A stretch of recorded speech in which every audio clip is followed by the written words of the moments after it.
Sinasabi ko naman sa kanya, stay in love.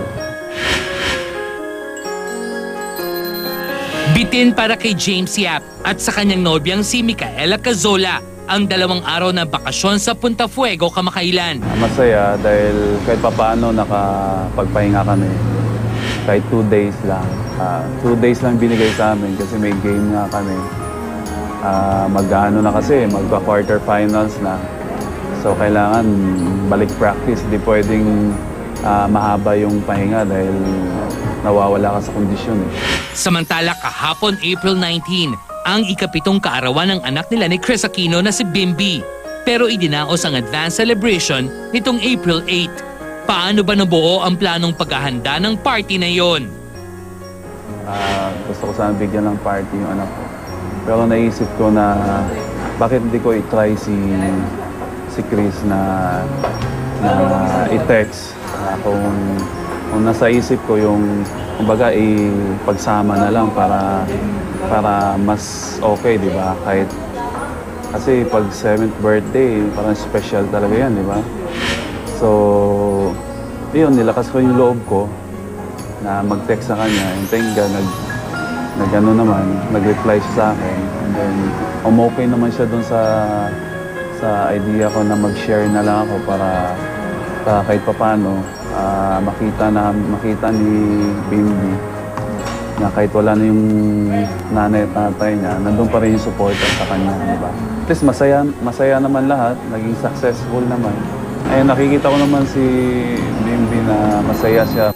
Tulad ng kanilang anak, masaya rin si James sa paghingi ng sorry ni Chris sa kanya. Masaya na rin dahil maganda naman yung result dahil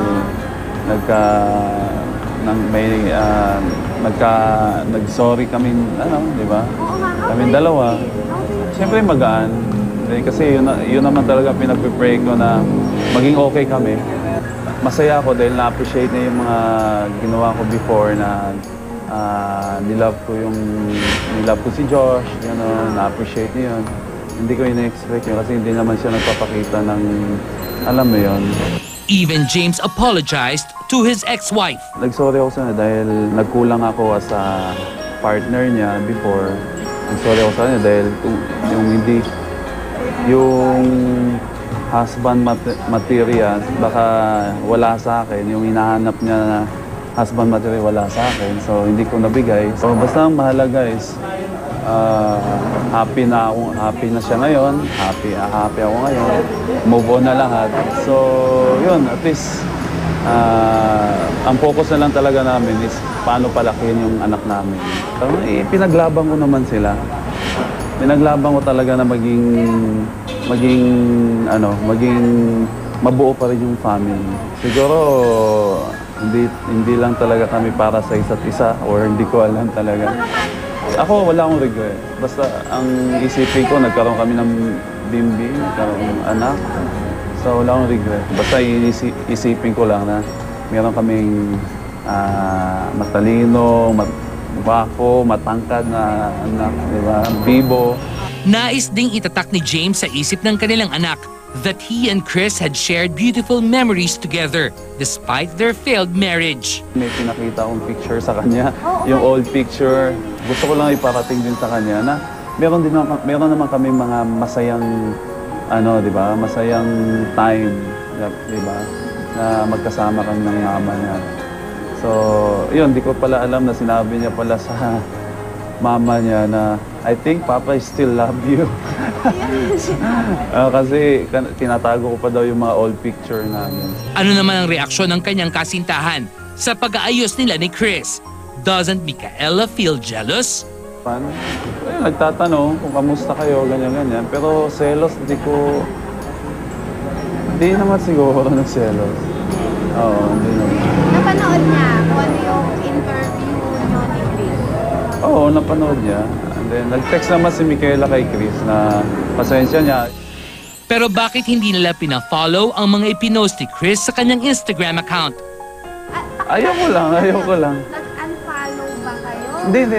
Ever since, hindi kami baka kung anong i-post niya doon, tapos makita ko, tapos ayaw ko yung pinopost niya. Kaya ayaw ko na lang i-follow.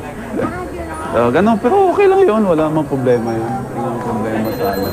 Nagpapasalamat naman si James sa pangunawa ni Micaela dahil alam daw nito kung saan siya dapat lumugar. Thank you kay Mick dahil kahit pa paano understanding siya. Diba? Nakakaintindi. Kasi pangit din naman na, di ba, makipag-agawan ka ng attention doon sa party. Di ba? So, focus talaga namin sa anak namin. Di ba? Wala nang ibang isipin pa, wala nang ibang isipan pa ibang tao kundi yung anak namin. Di ba? Baka binabantayan kami kung ano mga galaw namin. So, Ngunit ang galaw ni Chris, who's openly in love, anong masasabi ni James? Si Chris na mismo ang naghayag na merong namamagitan sa kanila ni Quezon City Mayor Herbert Bautista. yes, sinasabi ko naman sa kanya, stay in love. Sabi mo sa kanya, okay lang sa'yo for Herbert. Hindi, ayaw ko na makialam dyan, no comment na ako. Basta mahalaga is masaya siya.